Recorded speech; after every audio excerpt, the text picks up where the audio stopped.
I'm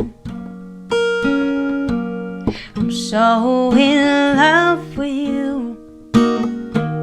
Whatever you want to do is alright with me. 'Cause you make me feel so brand new. I wanna spend my life with you. Let me say since, baby, since we've been together, loving you forever is what I need. Let me be the one you come running to. I'll never be untrue. Oh baby, let's stay together. Loving you waiter.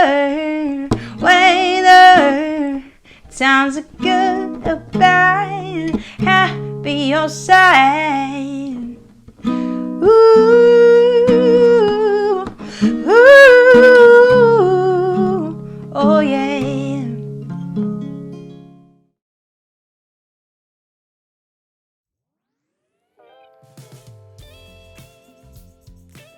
Hi everybody, thank you for joining me this week for this week's music vlog episode, part 2 of the making of my first EP. It was definitely a short journey because an EP is only, about 4 to 6 songs, maybe 8 tops. The first thing I'm going to cover is the making of Someday. My boyfriend surprised me with Someday. It was quite the endeavor. I had recorded the vocals and everything, and I thought it was done, and then it was Valentine's Day. It was actually our first Valentine's Day together, and he brought me into the studio, and he said, sit down, chill out, they'll be here soon. And I'm like, who's they? Like, I have no idea what you're talking about. He brought in players, so it was the first track I did with hired players. He brought in a bunch of musicians that had a lot of jazz knowledge, some of whom that I had met, and I had seen them places or met them places, and I thought, wow, they're like really good, they're really cool, they're really good at what they do. And I guess he took note of that. It was very thoughtful, so he brought them in. Yeah, we had all guest players. I don't think he played on any of the track for that one. Normally when you have a producer, it's a mixture. Sometimes the producer makes everything. Sometimes it's the producer and maybe just the drummer. Hi, Pepper. You wanna come hang out with us? Come here. All right, Pepper wants to be part of the fun. This is before Pepper was born. I just remember and then hearing them, and then so I heard what I heard, and then he said, well, there's one more player, but he's gonna come later. I said, okay. What was it? Maybe about a week or 2 later, he says, hey, I want you to come in and hear the track. So I said, okay, really excitingly, and I went down to the studio, and this was when I was still kind of serving a little bit at the time. So I was street performing, but I was still serving a little bit. So it was like between shifts, and I came down to hear what they had done. So he starts playing the track. Pepper, can you sit, please? Sorry, guys. Sit, please. Please sit. I love you too. Please sit. Good girl. He plays the track, and I notice immediately that there is a horn section that I hadn't heard before. He said, yeah, this is a saxophone player who's playing the tenor sax. Guess who it is? And I was like, is it our friend Tom, the one that I heard like a couple nights ago? He's like, yeah, it is. The first time I heard it, I already knew he was really talented, but I was blown away by the emotion and the storytelling that he put into just playing a saxophone. It was almost like he was singing. It was crazy. And Tom moved to New York, so he's no longer in Los Angeles. We still see him occasionally when I go visit my family back east. He just did like such a stellar job. I remember sweating when I was hearing it because I was like feeling all the feels. Just everything that he put into it, just feeling it. It was just above and beyond. Tom, if you're watching this, thank you. Everybody else did an amazing job too. That is, so that was the making of Someday. The next thing I was going to do was address the elephants in the room. I know some of you really like the song Trust Me, which is completely different from the genre that I do now. That was like my Paramore phase, I guess. That song came from a really interesting moment in my life. So not only was I serving and street performing on the street, and doing a bunch of other things that I'll get into later, I was still acting, and I was seeing an acting teacher that I would see him teach his students and be really great with them, but with me, for whatever personal reason, we had a lot of issues just getting anything done, and emotionally I was very blocked at the time. Partly, because of my own pressures that I was putting on myself and my self-esteem issues, but I also just didn't feel comfortable acting with him. I always felt so judged, and it started to come out that what I felt was confirmed, that he had some sort of issue with me. But I just remember talking on the phone with him and just confronting him about, like, what the heck, dude? Like, I'm a paying student too. Like, I'm here to work hard. And he had known about my past of having a lot of poor experiences with acting teachers in the past, in college and high school and everything. So he knew that, like, I was already vulnerable to, like, having an experience of that wasn't good in acting class, and it was just really odd. Once he, like, got, I guess, his insecurities out of the way or whatever was going on, like, I remember we were having a phone call about it.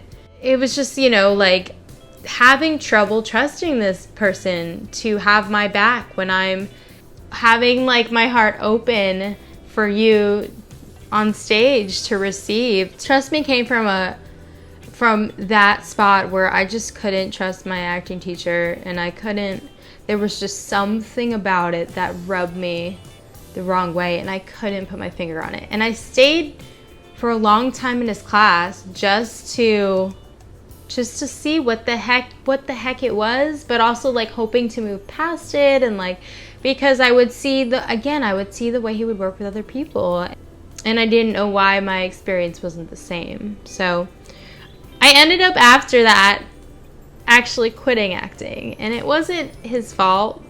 Just because you may not care for somebody's craft doesn't mean that it's okay to ruin other people's experiences just because you don't like their craft. So it's always a good idea to just be as supportive as you can, even let's just say, like, they're really bad, like, still, like, it's just not worth it. Yeah, so that song was about that, of just, like, trying to trust this person, can't trust them, but having to do it and go through it just to see. Man, that situation was a weird mess, but a cool song came out of it. I don't see myself doing a song like that and releasing it as an artist. I think if I was going to make a song like that, it would probably be for sync or licensing moving forward. It's not what I want to do as an artist, but I'm so glad you guys like the song, and thank you so much for telling me. And also, the reason why I don't play it live, and it's not just because it doesn't represent my brand, I never wrote a guitar part for it. It was all produced in the studio. I just basically a cappella just came up with this whole melody in my head, and I don't know how that happened. Sometimes songs come out of me all different. We'll definitely talk about that another episode. The last thing I wanted to bring up was the first time that I ever heard Fear. Fear was the first song of the couple, as I mentioned before, that I wrote. And it was the first song that I heard mastered. And at that point, I had recorded to people in their house. I had been in all sorts of situations of recording, but it wasn't to this caliber of level of professionalism where the producer took the time to spruce up the high and low end, to really put their story into it. In the past, I had recorded on tracks, and I'm talking like pre-recorded tracks that were, maybe a karaoke track. If I did a reel for an acting reel, it was usually to like pre-recorded music. So it was like live instruments that were not supporting my voice. So this was the first time I had worked with a producer that built everything from scratch. And I didn't really know what to expect. I just expected it to sound like all the other stuff. And I remember just hearing my voice on past recordings and just never really liking it. And partly it was where I was with my voice at the time and like be present when I was singing. But the other part of it was also just like, it just wasn't the right fit producer, or the sound wasn't right, the microphone wasn't right. I'm not really sure. I went in the studio, Griffin said, okay, so like Fear is pretty much done. Would you like to hear it? And I said, sure. So I had never heard a mix and master track with scratch everything, and I just remember I sat in front of the computer and I kind of teared up because I didn't know I sounded like that. It's different when you're singing and it's coming out of your mouth as opposed to listening it and receiving it. It's different.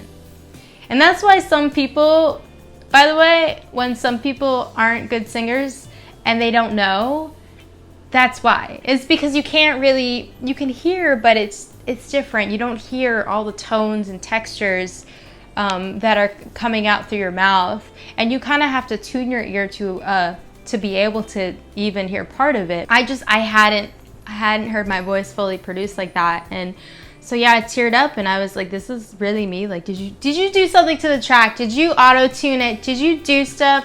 And he said, no, I mean, like, I dusted some stuff up, brought out, parts of the instruments to complement your voice and played with textures and different filters in the track, but no. It just kind of opened my mind to finally hear, it was just this understanding, downloading this file that people kept trying to send me of how they listened and heard my voice, but finally receiving it for myself and like hearing the truth of what it really sounded like, if that makes sense. So it was quite the emotional moment for me. It was really inspiring because then I thought, wow, I really can sound like, not like I want to sound like other artists, but I really can reach that level that other artists that I look up to have. By the way, my EP is online wherever you like to get your music. All the popular platforms, Apple, Spotify, Amazon. Those are the ones that I know the most. Bandcamp, like everywhere. If you guys end up wanting to hear the EP after you watch this vlog, you can totally find it wherever, YouTube. That's pretty much it for this week. For next week, I'm gonna be having a special episode where I'm going to be talking about my first holiday street performing. It was nuts. I can't wait to tell you guys about it, and for next week I'm going to be doing a special Christmas song. I unfortunately don't have any choices for this week, but if you enjoyed this video, please subscribe and please leave in the comments that you were here. I love hearing from you guys, and I love knowing that you guys are safe and happy and well. So thank you guys so much. See you next week. Thanks for watching. Please consider supporting Sarah Lightman on Patreon.